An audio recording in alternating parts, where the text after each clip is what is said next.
Let's get into it. Welcome to the Candid Shop. We speaking on things you not. Just press play and let it rock. Hey, welcome to the Candid Shop. Whoa, welcome to the Candid Shop. We speaking on things you not. Just press play and let it rock. Hey, welcome to the Candid Shop. Whoa, feel like we going through mad things. Gotta keep it real when they choose not. We gon' talk about it when the news drop. Welcome to the show where you know we don't fake this. Keep your opinion to yourself if it don't make sense. Hola Podcast Nation, it's your girl Candidly Kristen, and this is the Candid Shop. This is part 2 of our Relationship Rewind series. This evening we are diving deep into narcissism, narcissists, and narcissistic relationships. Joining me for this important discussion are transformational love coach, speaker, and international best-selling author of Empower the Woman Within, Stepping into Total Freedom, Miss Denise Kavaliauskas. Denise is also a survivor who is thriving after a narcissistic relationship and abuse. She is also the founder of Life After Narcissism Coaching, a global resource for victims of emotional abuse. Denise's mission statement is to enhance the lives of survivors of abuse. Denise came out of her own 22-year toxic relationship with a smiling face and a positive attitude, and now shows other women, maybe just like some of you, how to do the same. My next guest is third-generation intuitive and certified mindset coach Kim Carpenter, who has over 15 years in the field of human relations. Kim specializes in emotional energy and how it impacts the love you have for yourself and for others. She is also a thriving survivor of many types of abuse, including narcissism, and she now gently yet effectively guides others through their healing journeys.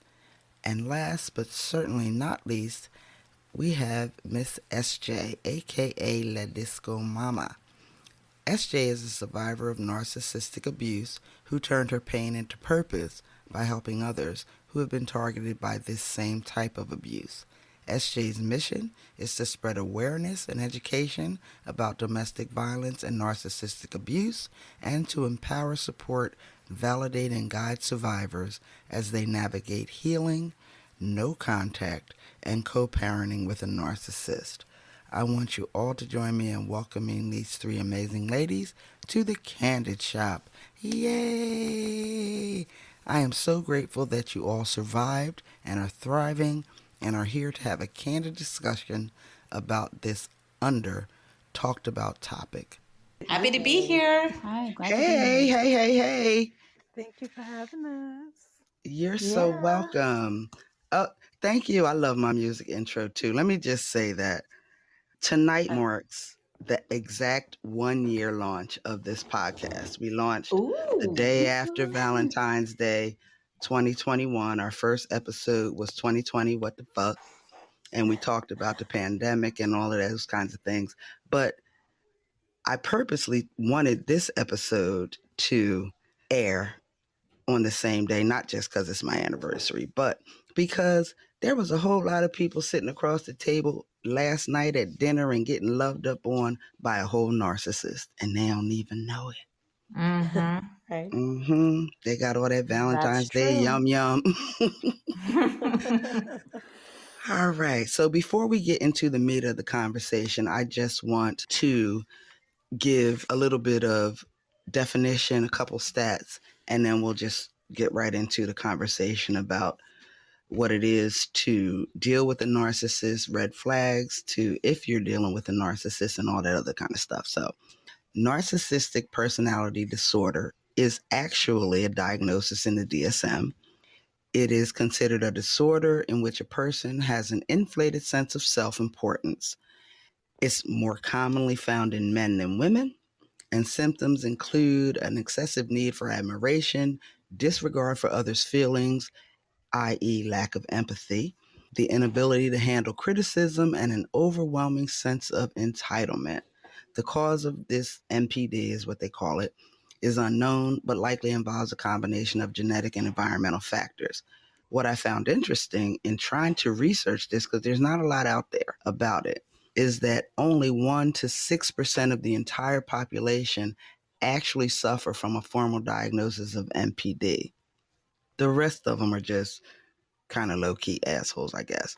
But it's a spectrum. So, like, while we call a bunch of people narcissists, there are actually only like maybe 6% of the total population that actually have a formal diagnosis of narcissistic personality disorder. So I would like for our guests, and I'm not that structured, I don't be like, you go now, you go now. So whoever would like to share their journey, their story of being in a relationship with a narcissist, I'd like just briefly share what you went through, how you came out of it to the other side. I'll share if that's okay. Yeah, go ahead. Just tell me who you are so my listeners know who's talking. Denise Kavaliauskas. Denise Kavaliauskas.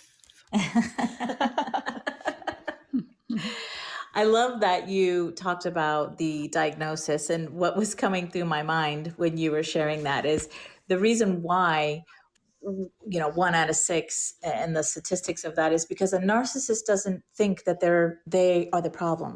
So it's not like they're going to go to the doctor and say, hey, something's going on with me, I need help. It's always the other people, the family members or the ex-wives or the ex-husbands that are saying that this is going on. And that's why the true numbers of diagnoses are not reported, because you have to think, like when we are sick, we go to the doctor and we say, hey, my arm hurts or this hurts or whatever. That's why. But anyway, my story is 22 years, like you said in my bio, of being in a toxic relationship with a overt narcissist and didn't even know it, which, like you were saying, sitting across from the table and might not even know it. It's so true. Because when you come from an emotionally abusive home and you've seen narcissistic behavior as a child and growing up in that, you think it's normal. Right. You don't realize that it's dysfunctional, it's toxic. So that was my case. And for many, many people, that is the same case. So he's the father of my 2 children. And it wasn't until after the 22 years, and I'll keep it real short, but lots of traumas and dramas that we went through in the 22 years before I finally had the courage to leave, to stand up for myself and say, basically, fuck this shit, I'm out of here. Right. And that was 2011. And I moved with nothing but a futon couch and an air mattress and came here to North Carolina and started my life all over again. Well, in my 40s. It didn't take long before the hoovering started, which is something that narcissists are famous for doing. It's when they come back around and they paint this beautiful picture of, if we get back together, I'll never do this again, I'll never do that again, and we're going to live happily ever after. And because these relationships are very codependent, I was very codependent on him financially. Okay. I fell for it, and I went back to Florida, packed up everything here in North Carolina, went back to Florida, and we, quote unquote, air quotes, got back together, which, lasted about 5 minutes. Right. And so then I was back in Florida for 8 months and then came back in 2012 back here. And this year, talk about anniversaries, represents 10 years of no contact, no abuse, and 10 years of healing, 10 years of rebuilding myself. My life is completely different from where it was when I left. So that's the very bullet point of my story. Now, let me ask you a question, because you said something specific that kind of made my ears go. You said a covert narcissist, because in my research, I found that there are overt narcissists. Okay, I meant to say overt. If I said covert, I meant to say overt. Okay. Yes. Okay. All right. Yeah. So the grandiose, the very over the top. Right. And even with that, I didn't know. My hair is blonde for a reason, ladies. I didn't know that that what, who he was the truth. Right. And in my research, I found that it's a spectrum. There are grandiose narcissists. Those are the ones that we tend to focus on because it's out there like, oh my God, Right. this guy is just full of himself and da da da. Mm-hmm. But there are also covert narcissists. And what's the other one? Malignant narcissist and communal narcissist. Those are what the DSM gives as the 4 primary types of narcissism, and they present very differently. But the bottom line and the defining, the thing that runs through all narcissism is this really inflated sense of self. Like, my needs matter, yours don't. And if you try to act like yours do, I'm going to gaslight you and do a whole bunch of stuff so that you understand that I'm the one that's really, really important and you're not. So Exactly. I thank you for sharing that. Kim, if you want to just speak a little bit about your experience. Yeah, sure. So, very much like Denise, I'm now 10 years or 11 years free as well. So it feels very good. And yeah, mine was the same way. My relationship was, I tried escaping 3 different times, and on the 4th one, I was successful. But even after I left, there was still that contact of, oh, if you come back, it's going to be so wonderful. And I've changed. And, it was the same story I'd heard so many times previously. And Right. like you mentioned as well, the gaslighting, that was such a big part of it, in that they shift that blame and they make you think you're crazy. He was telling me that all the time. Anytime I would question his behaviors or his actions or his words or anything, it was always that I was the crazy one. And if I said, well, other relationships aren't like this, he said, no, you're in fantasy land, So it always made you feel like you were, questioning your reality all the time. Right. And SJ, and I just want to briefly touch on your stories. Number one, to show my listeners how similar they are. But then we're going to get into how dissimilar they are. And then I'd like to, because what I really would like at the end of this conversation is for women or men, because yes, it's overwhelmingly men that exhibit this behavior. There are women that are narcissists and that act just like this. So I would like for my listeners to have some real takeaways. But I don't want people to think that because I do believe that everybody is a little narcissistic. Like there's some space for a healthy self-confidence and self-esteem and self-awareness and tooting your own horn. But it can be extreme. So, SJ? Yes, I'll try to. There's so much, right? There's so much that has happened, and I think it's hard to summarize the experience because if I could use one word to describe what it's like to be in a relationship with a narcissist, it's just confusion, right? They call it a cluster B personality, and I refer to it as a cluster F relationship, right? It's a cluster. And Yeah. so I met a gentleman and we dated on and off for 3 years. At one point, we were engaged. The discards, the hoovers, the gaslighting, all that was in the mix. But I didn't really realize that this person was a narcissist until I had a child with him. And I really just saw the lack of empathy, the lack of support, the lack of really doing anything. I was the personal assistant, the mother, the father, the chef. Like I did it all. Right. And it was just like a one-way street, right? So the type of narcissist that I'm dealing with is the malignant type. And so, the short of it is, one day I had a similar moment that Denise described where I was like, F this, I am done. And I didn't really plan for it. It just happened abruptly. And I caused what we call a narcissistic injury. And this is when we hurt their sense of self, right? That grandiose ego. And he didn't see it coming. I didn't see it coming. He used the terms, you blindsided me. There was a criminal assault. I had to go into hiding because he was threatening to take my life, threatening to take my family member's life, threatening to burn down the house, all these horrible things, threatening to kidnap our daughter, etc. All these things. And so I went into hiding. And while I was in hiding, he actually kicked the door down of my home, vandalized the entire home, left death threats all throughout the house, stole a bunch of stuff, and told me on the phone that he would make it his mission to ruin my life because I ruined his. That's how he saw it. SJ, and all you ladies, let me ask you this. These narcissistic personalities, do they generally present as violent? Not all of them. Not Some are always. more covert, right? It's more subtle in the way they Okay. present. But the Okay. malignant narcissists tend to have more, I would say, almost more sociopathic and violent behavior. They can be very Okay. violent and Okay. dangerous. Okay.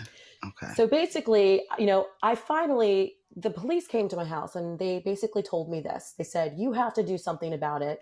Or, we've been here 3 times. The next time we come here, you may not be here if you catch my drift. And I knew exactly Right. what they were saying. It was escalating. It was getting really scary. I've never been that scared. So I pressed charges, and this individual ended up being incarcerated for about 7 months. And while they were incarcerated, I had the protective order, all that. While they were incarcerated, they called CS on me. They filed for custody to get full custody of my daughter. So since that day, right, that day I got out, I've been no contact for 2.5 years, but the post-separation abuse is what they don't really tell you about. It's the abuse after you get out.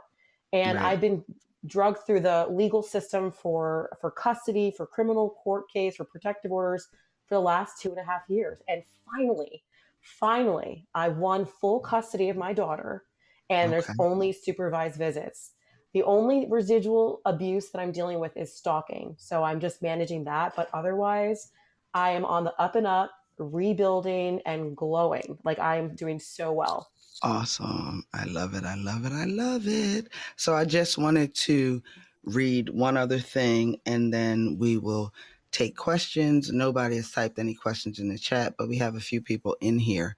And I think most people just want to hear the stories and see how they relate to their personal situation, so they can maybe pinpoint, I might be dealing with a narcissist, because I want to talk about, how do you do that? How do you first identify it, and second, get out of it?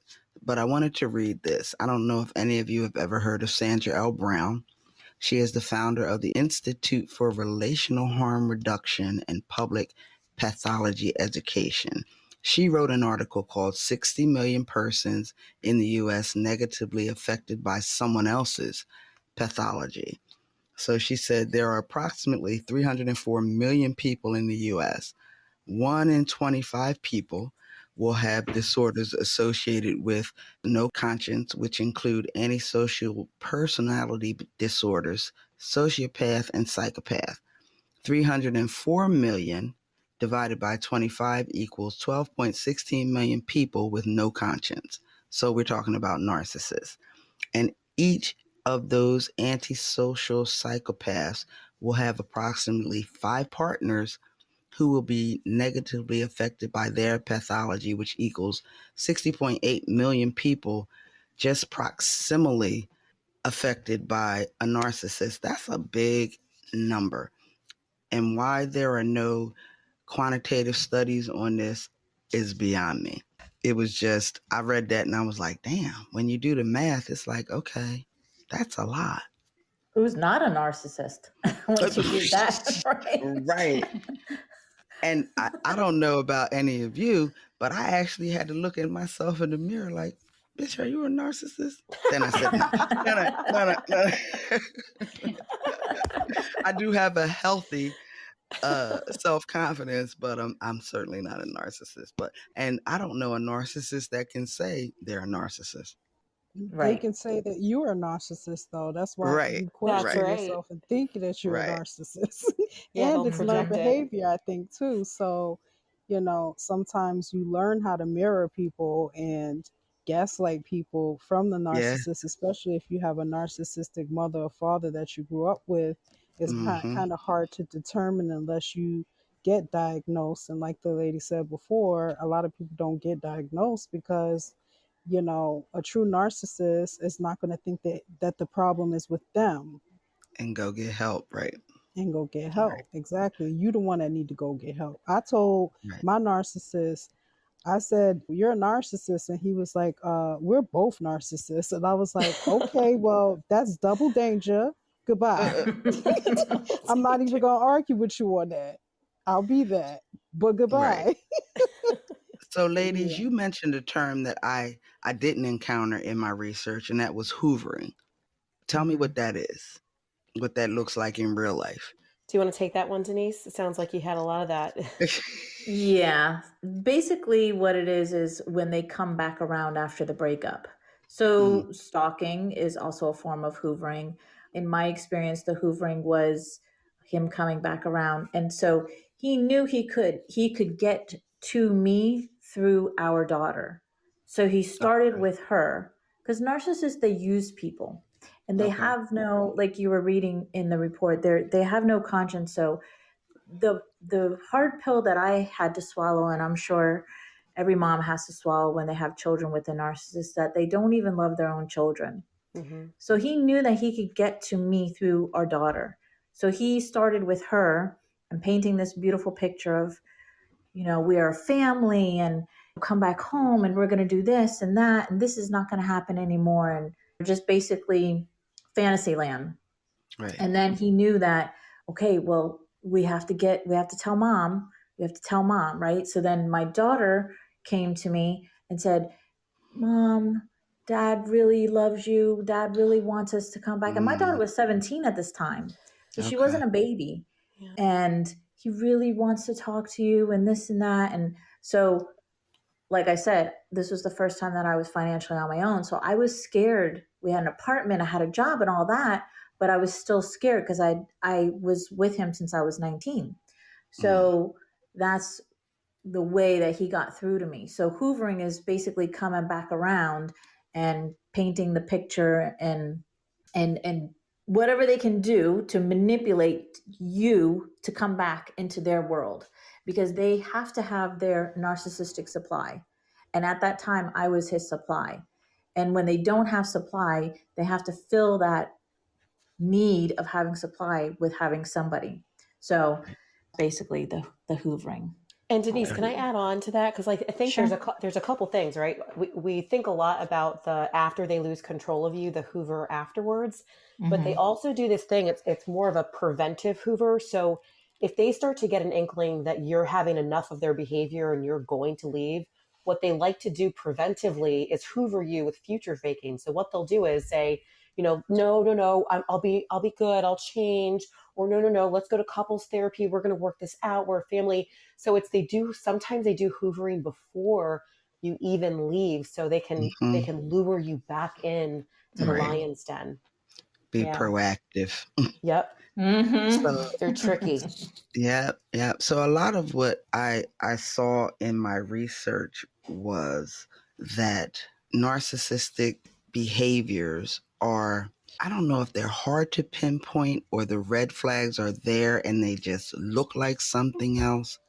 But it seemed, number one, it wasn't taken seriously because narcissistic abuse doesn't leave physical scars. So it's not like you can go to the cops and say, I got this black eye, this broken arm, he did this or that, because what they do is more emotional manipulation. So can you ladies share with me and my listeners what behaviors, like what was the moment when you realized that this is some bullshit? He's like a whole nerd, like, because I had to like legit sit down and look back over all of my past relationships, and I concluded that with the exception of maybe 2 of my serious relationships, they were all narcissists. I'll take this one. I think I can capture this. And this is the thing, like there's so many different red flags when it comes to narcissistic behavior. It's difficult to capture them all. But I think some of the high level ones where when you're starting to date a new person, what I encourage people to do is look at the speed of the relationship. If you're going on a first date, right? And the person is saying on day 1, you are perfection. And I think you're my soulmate. And I think we should go get married and move in together and have a family. This is it. Red flag. That's not normal. That you shouldn't be moving that quickly. And this is something they commonly do. The other thing that they like to do is usually open up with a very vulnerable story, or they like to say statements like, all their exes are crazy, all their exes were abusive. Nobody should be talking about their exes on the first date anyway. That's weird. Right. When they tell you that they're crazy, what they're really saying is, I'm crazy. And I'm just trying to make you believe that I have a sob story because I pinned you as an empathetic person who wants to help people and fix people. And so they lure you in because a lot of the times we want to make them a better person, right? They mirror our behavior. So if you're saying, oh, I love art, and they're like, oh, me too. Oh, I love jazz music. Oh, me too. Me too. Me too. When they're basically like you, it's like you looking in the mirror. Right. That's a red flag. Now, as you start to get closer to these people, I think one of the easiest ways to feel like a red alert that you're in a toxic relationship, because here's the thing, it is insidious. It's hard to identify. Like, you don't know until you really know. And we're trying to educate, but even still, it's difficult to really get a gauge of it. Even a seasoned survivor may have a hard time until they're like, whoa, this feels weird. But here's what it is.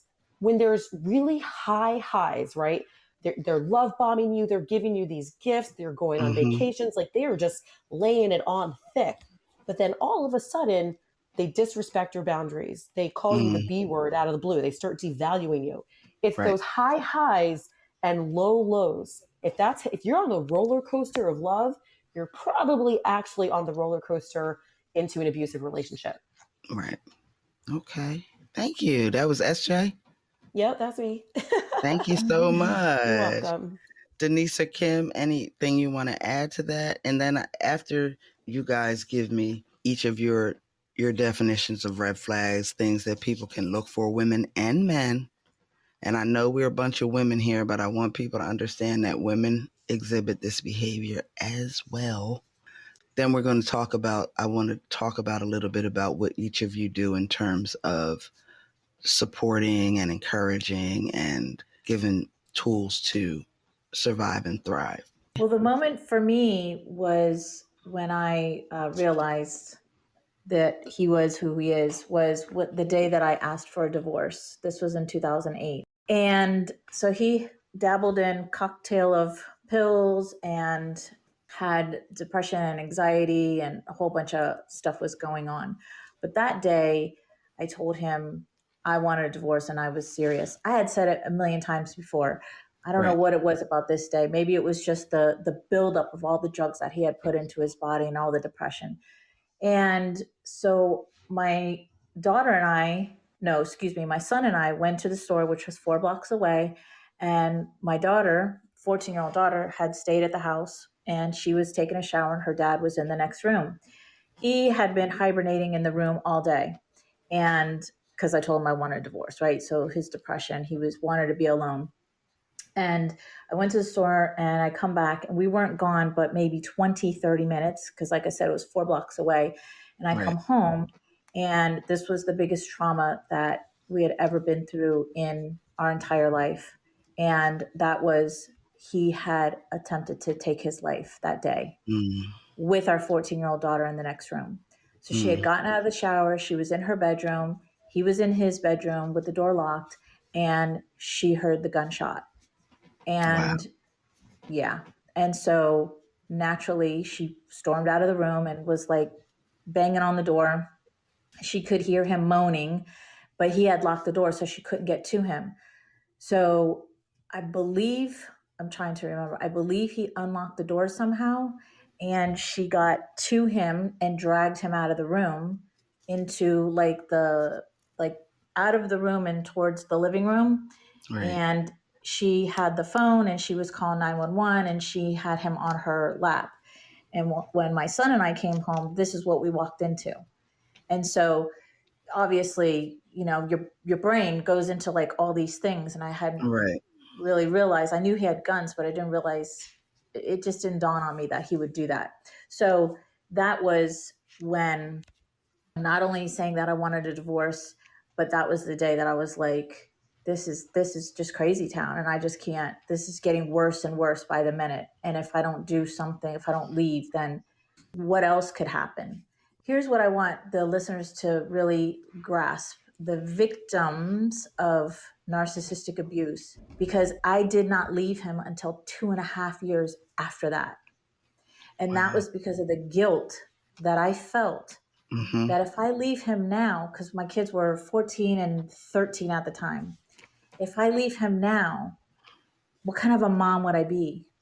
right? Because my kids were begging me, because we didn't even know if he survived. When the ambulance came and took him, we didn't even know if he was dead or alive, because the police came in, they separated me and my children. They were questioning us because, at the time they didn't know that it was an attempted suicide. They didn't know if somebody had come in the house, because our daughter didn't want to get her father in trouble and say that he had shot himself. So when she said he has a gunshot wound or whatever, they questioned, well, who was there? And she wouldn't answer them.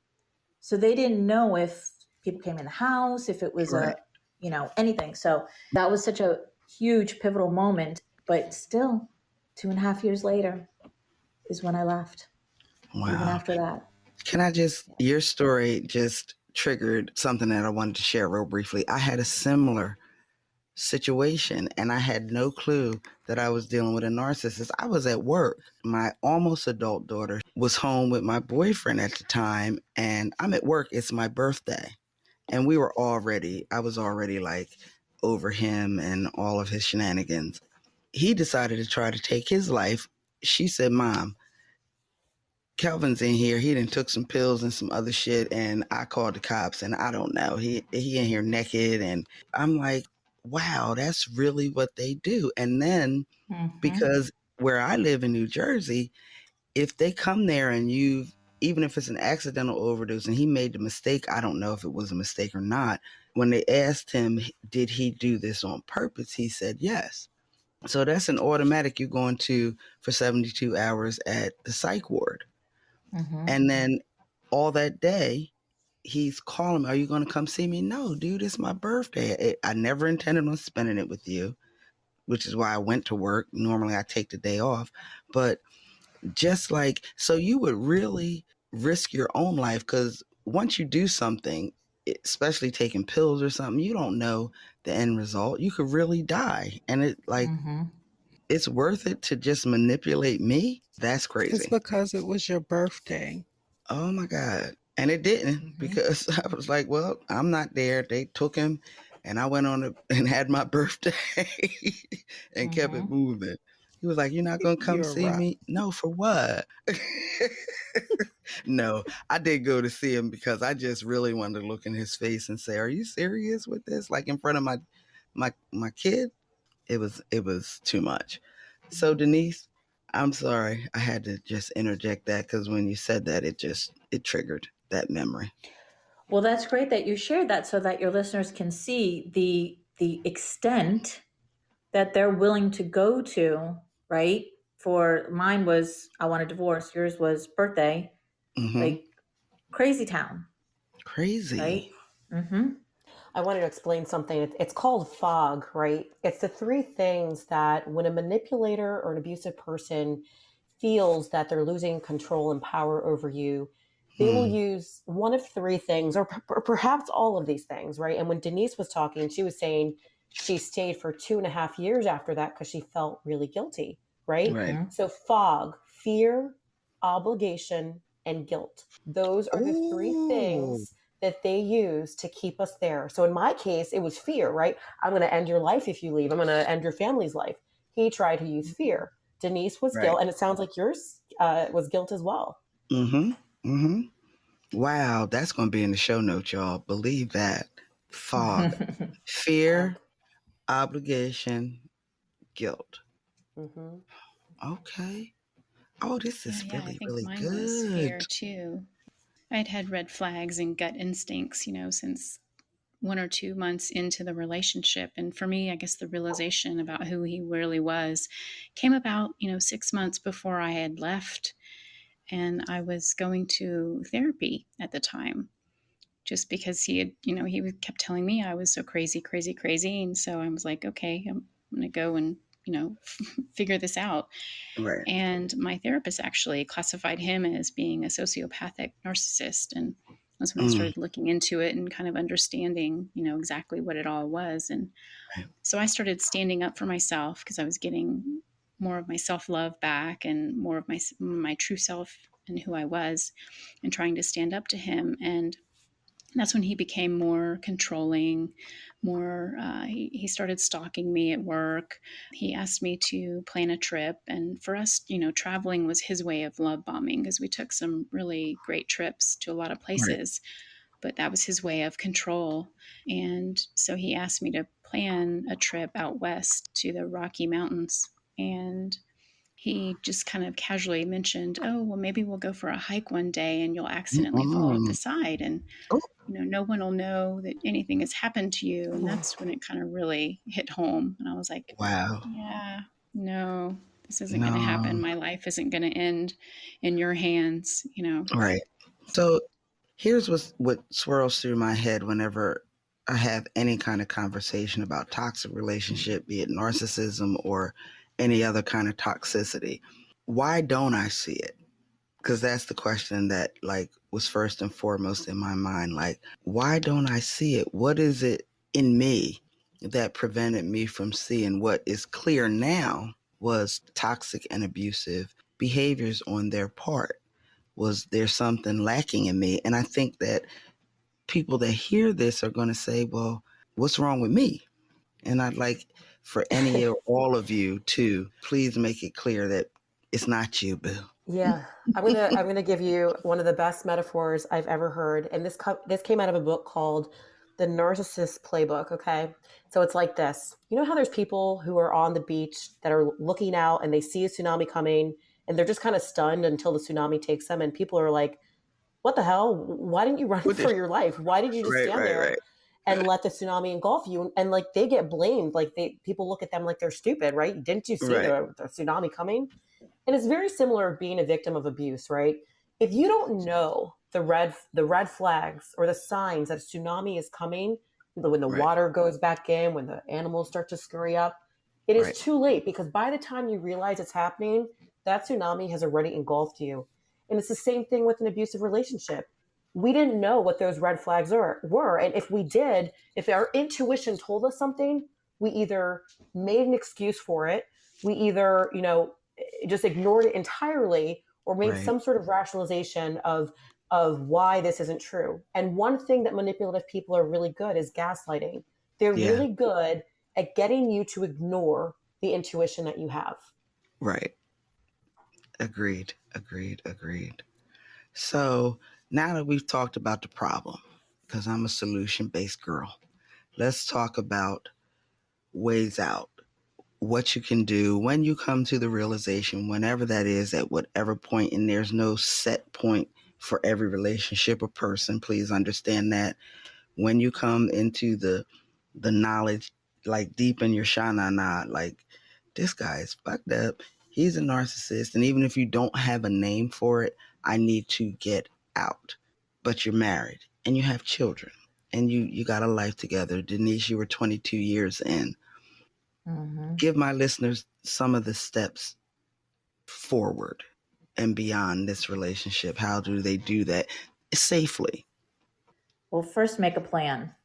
This is what I did. I made a plan, and I was very strategic in my plan. So basically that entailed, where was I going to go and how was I going to get there? So for me, I moved 3 states away, like I said, with a futon couch and an air mattress, because I was like, goodbye. Right. I can't do this anymore. Deuces. Exactly. So our daughter was graduating in May, and that's where the 5 months came in, because in December of 2010, she came to me and she said, "Mom, I don't want to go to college here in Florida." And I was like, okay. I said, "Where do you want to go to college?" She said, "I want to go to college in North Carolina." And I was like, okay, well, this isn't working out, so I'm totally fine with leaving. And the plan, and I've helped a lot of women leave the relationship safely too. The plan has to be very detailed and in place, because the universe loves details. So one of the first things that I did was I set a date. Her graduation was a great date, right? And we're leaving graduation, or the day after, the weekend, or whatever it was.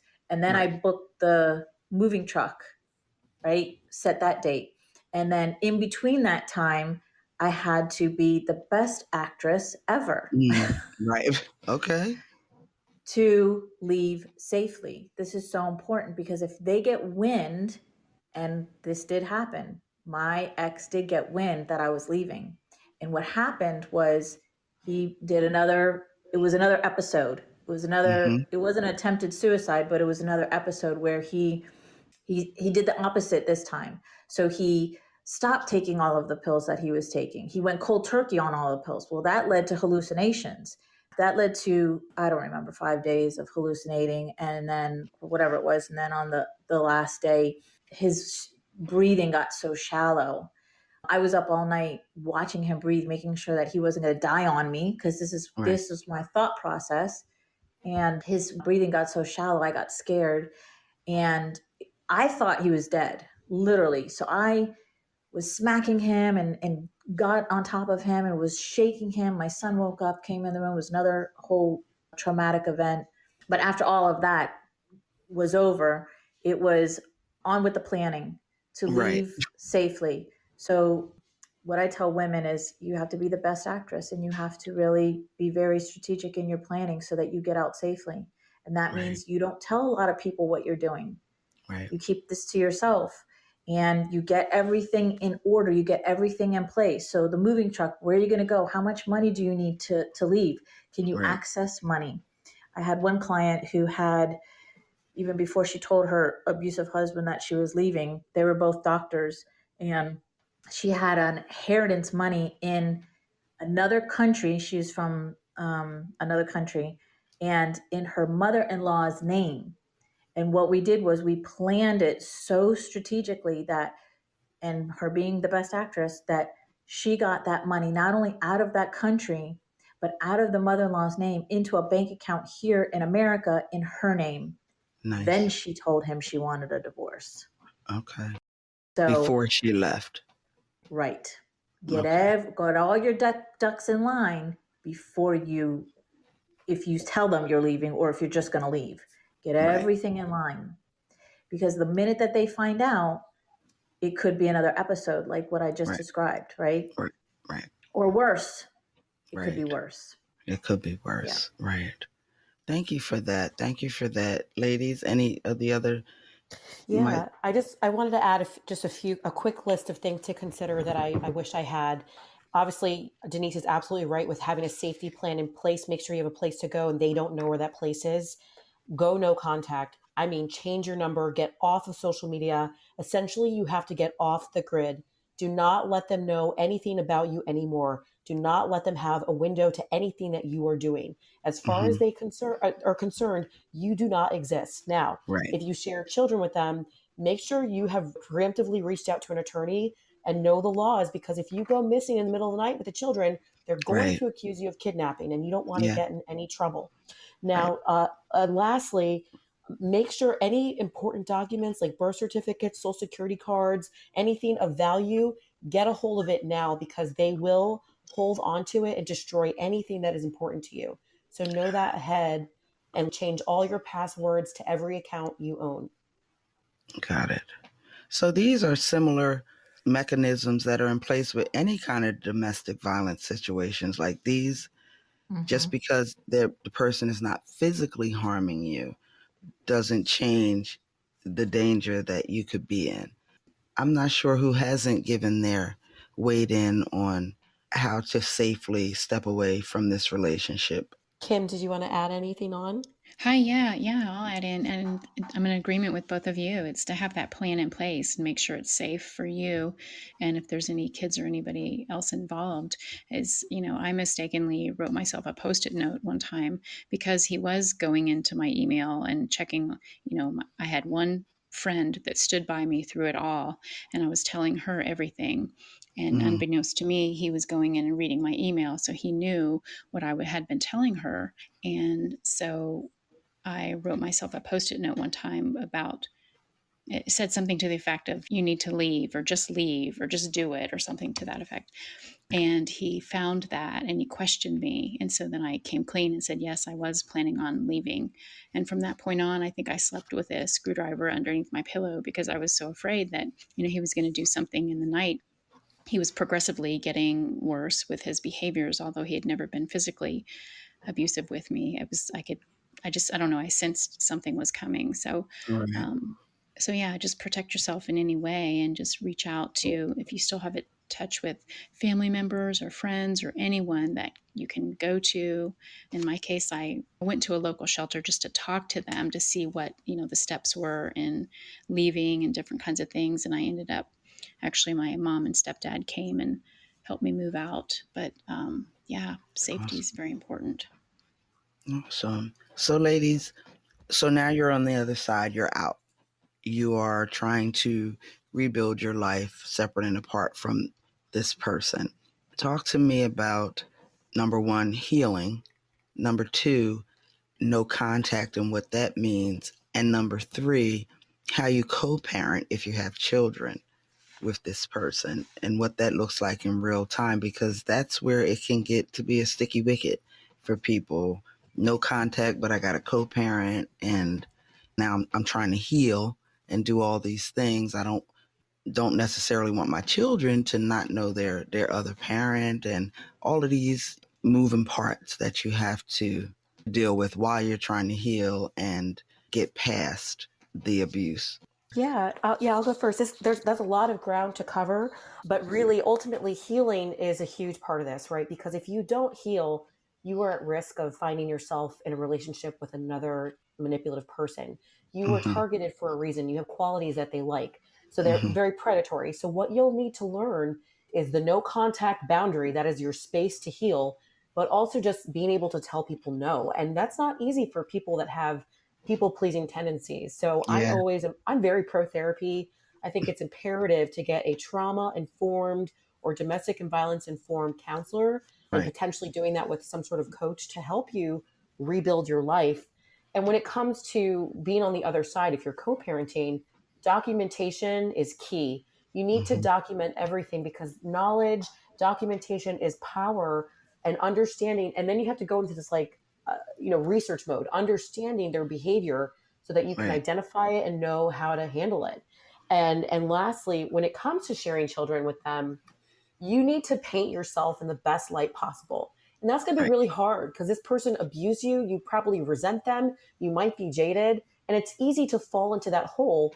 But no matter what, at the end of the day, the reality is, unfortunately, you share children with a sociopath, a narcissist, a malignant abuser.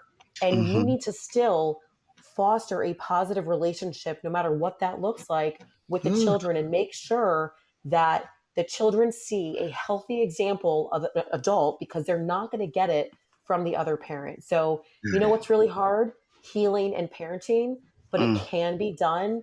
And I believe that people, they choose strong people. And when you tap into that strength, you will be amazed with who you'll become and what you're capable of. All right. Listen, get you a tribe, a support system, people, to help Mm-hmm. you through it. Yes. It takes a village. Absolutely. It takes a village to heal yourself. You need to surround yourself with people that are going to love up on you in a genuine, Yes. non-toxic way. Yes. Yes. Oh, anybody else want to chime in Yeah. on the steps after, on the other side, the living and Yeah. loving and thriving? Mm-hmm. I back up and agree with everything that SJ just said. One of the biggest things that I always share with women is the healing piece. To me, and in my experience, and in all of the time that I've been doing this and my clients, that is the number one most important thing, because even before they hire an attorney, because that emotional support, having that emotional support and going through the healing process is going to make a world of difference.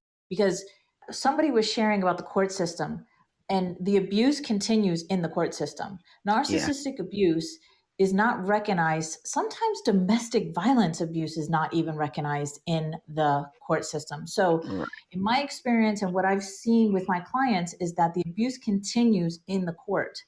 So having the emotional abuse and going through the healing process is going to make a world of difference. And also, healing is going to stop the cycles of abuse and attracting these abusive people in your life. Because when you heal, you've now implemented your highest level of self-love, loving all of you, the good, the bad, the ugly. You've Right. gone through the forgiveness. You forgive him, you forgive the past, you forgive yourself. Yes. And truth, you now can speak your truth without apologizing, without having guilt, without having shame, without having blame. And trust, the trusting process. You trust yourself. You know how to intuitively trust the person sitting across from you. And you say yes when you mean yes. You say no when you mean no, right? Because Yes. healing heals the Yes. people pleasing. And narcissists love people pleasers because because people pleasers are givers and narcissists are takers. And so it's a match made in hell. One's a giver, one's a taker.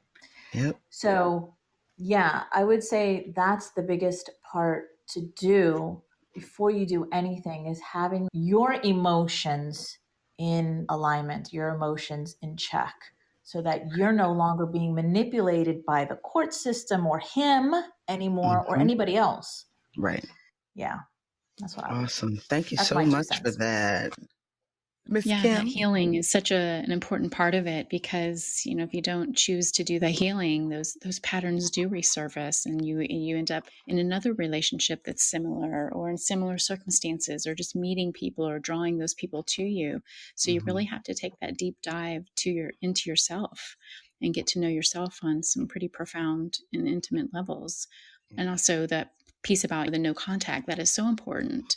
Even though for me, I know I wanted to, because I knew he was going to be telling everybody, well, it was her fault, and blaming me. You have to kind of get over that aspect of it and just not worry about the judgment of others or what other people think, and just do what's best for yourself and heal yourself. And it all comes full circle for yourself once you do that.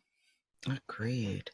So ladies, I have to ask you, you all are on the other side of these kinds of relationships. How do you date, find love in a healthy way? Because I haven't even gone through half of what you've gone through, and it's difficult for me to sit down across from somebody and open up, be transparent, trust what they say. Everything is like, So how does that work? Because I'd like to give people hope. Like, there's hope after these kinds of relationships for you to find love, find real love, genuine love. So I'm going to start with Denise because... Okay. Yeah.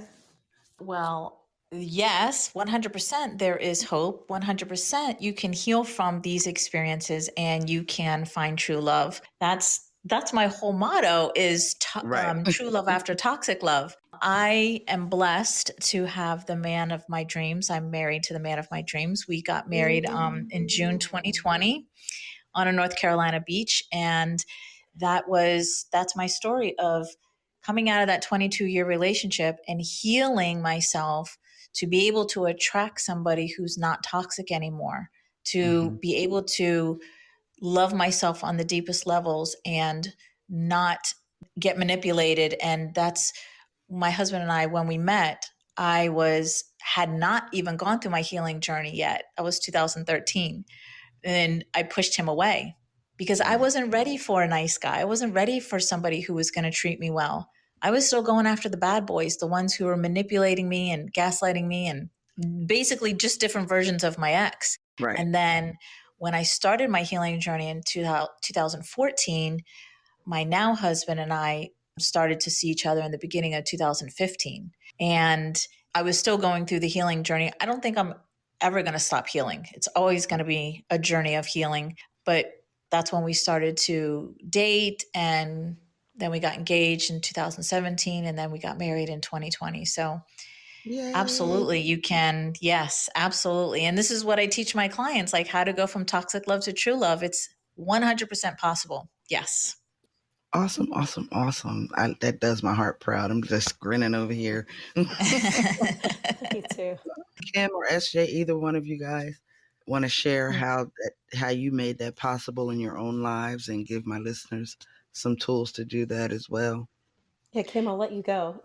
Yeah, 100% is taking time for yourself, because I know a big part of me, and sometimes what these relationships bring out, is that codependency. You need to break that within yourself. Taking time to be by yourself, to give yourself self-love, to get back your self-worth and your confidence and just everything about you, to release all of those other dependencies and things that you have going into relationships. and to just keep healing. Like Denise said, healing is a lifelong journey. And it gets easier the more you do it, and less, but there are still, things that may pop up that may trigger or may bring something out that you have to go back in and heal again. So you can definitely find love on the other side, but you first take that step towards yourself. Yes. Awesome. Thank you, Kim. And SJ?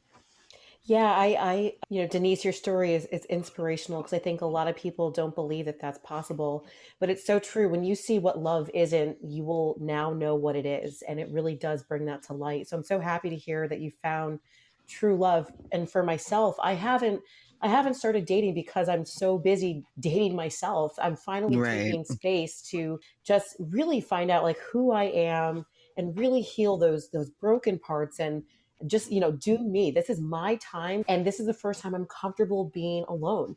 Being alone doesn't always have to be lonely, and when you get into that space, you're healing because you love yourself. Really what it's all about. Ladies, all three of you are amazing. And I really, again, like I said at the beginning, I'm glad you survived. I'm glad you're here to share your stories, your wisdom, your experiences, and give my listeners and myself some things to chew on, some real practical tips if they get off this live and take a really good look at their relationship. And they're like, okay, I got to do better than this for myself, for my children, whatever it is. I just appreciate every single one of you. We are closing in on the 1 hour mark, and it goes by super, super, super fast. I have my stopwatch on, and I'm like, it can't be 55 minutes yet. But the reason I keep it tight to the hour is because my episodes are rebroadcast on Block 105 internet radio, and they only give me an hour slot, and I hate for any part of it to be cut off. But to everybody that's listening on this live now, and to everybody that will hear it when it's edited and goes out to the world, Denise, Kim, SJ's information will be in the show notes. I will include a whole bunch of key takeaways and nuggets and ways you can contact any of these three young ladies if you need help figuring out if you're in a narcissistic, toxic relationship and how to get out of it. If you are, their information will be there. I just want to open the floor up to anybody that's in the live. We got a lot of chat going on, but nobody's calling in. But if anybody has any questions, comments, this is the time to do it. If not, then I'm going to ask my three amazing guests to give me last thoughts, what you would like to be the takeaway for my listeners, because this is all for them. So I don't see anybody calling in. I don't see any comments. All right. So ladies, in any particular order, if you could just give me last thoughts, I'd appreciate it so much. Anything that popped into your head that you didn't say before, now's the time to get it out there. I'd just like to say to your listeners that it's really important for them to be kind and patient with themselves during this time. There's so much self-criticism that we do to ourselves, and self-blame, and all the rabbit holes that we go down when we've been in these abusive relationships, and that only makes things worse. There's nothing that you did wrong. There's nothing wrong with you. You're not damaged. You're not broken.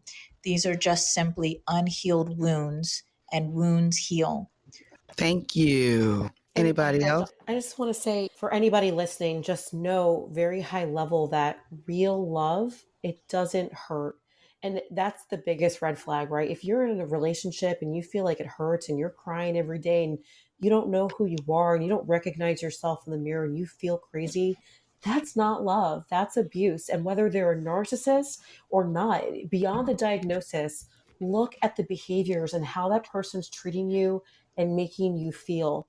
And ultimately, if you are in one of these relationships and you're navigating no contact, please, no matter what anyone says, there's going to be people that are going to blame you and say, you chose this, you ignore the red flags. There's a lot of haters, but just know that it is not your fault.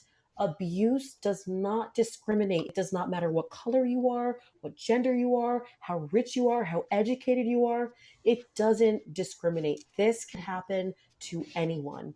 And so there is a support system, and I have resources. I know the other ladies on here have resources. Do not be afraid to connect and find that support system with other survivors. Community is a huge part of healing. Yes. Thank you. Anybody else? Yeah, and just real quick, loving, living, and honoring your most authentic self is so important. Agreed. That was brief but profound. Thank you so much for that.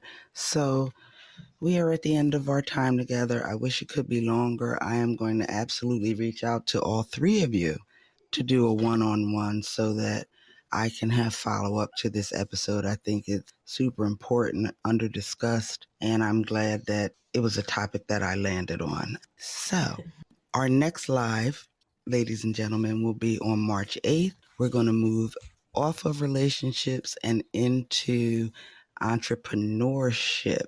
This is about tax refund season. People are getting some refunds and have some money. And I wanted people to kind of reimagine what they can do with the money. Maybe not shoes and bags and clothes, maybe investing in yourself, moving that side hustle to a main hustle. So we're going to talk about Business Basics 101. So that's on March 8th at 8 p.m. I hope you guys come back to join me. In the interim, I am going to be uploading some recorded interviews that I did with some love coaches, all to wrap up this Relationship Rewind series. Again, Denise, Kavaliauskas, Kim Carpenter, and Le Disco Mama SJ. I thank you all for joining me. I thank you for being here. I thank you for your wisdom, your information. I just thank you. Thank you for having us. Thank you so This is much. great. Thank you. Yeah, absolutely. Thank you. You're welcome. You're welcome. All of their information will be in the show notes so that you can reach out to these ladies, whoever resonated most with you, and connect with them and get the help, support, and resources that you need. And like I say at the end of every episode, guys, I want you all to keep it safe, keep it healthy, and keep it candid.